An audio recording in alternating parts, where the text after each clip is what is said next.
2 నిమిషాలు లైన్లో ఉండు. ఏరా డబ్బులు కావాలని తీసుకున్నావు, ఇప్పుడు అడుగుతుంటే అక్కడున్నా ఇక్కడున్నా అంటున్నావు. నా డబ్బులు నాకు కావాలి, ఇవ్వరా. మచ్చా 1 వారంలో ఇచ్చేస్తాను రా. ఏంది వారంలో ఇస్తావా? తీసుకుని 2 నెలలు అయింది. 2 నెలల నుంచి వారం వారం అనుకుంటూ ఉన్నావు. నీకే సిగ్గుగా లేదా? అరే వద్దురా, మా తమ్ముడు ఉన్నాడు రా, 1 వారంలో ఇచ్చేస్తాను, వెళ్ళిపోరా. ఏంది చిన్నతనంగా ఉందా?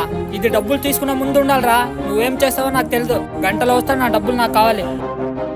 ఏరా గంటలో వస్తా, డబ్బులు అడ్జస్ట్ చేయి. ఏంటన్నా నువ్వు ఫ్రెండ్ అని ఆయనతో తిరుగుతా ఉంటావు? ఆయన చూసినా డబ్బుల గురించి చీప్ గా మాట్లాడుతున్నాడు. ఆయన డబ్బులు ఆయనకి ఇచ్చేసే. లేదురా, వాడు అలా మాట్లాడేవాడు కాదు. ఇప్పుడు ఎందుకు అలా మాట్లాడుతున్నాడో ఏమో తెలియదు. మచ్చా సారీరా, నేను అట్లా మాట్లాడతానారా. రే మచ్చా, కాల్లో నా పెళ్ళాం ఉండరా, నేను మాట్లాడేది మొత్తం వింటుండరా. అందుకేరా రోజు డబ్బులు అడుగు అని పట్టుకుందిరా. అందుకే అట్లా మాట్లాడినారా. సరేరా, టీ తాగొద్దాం రా.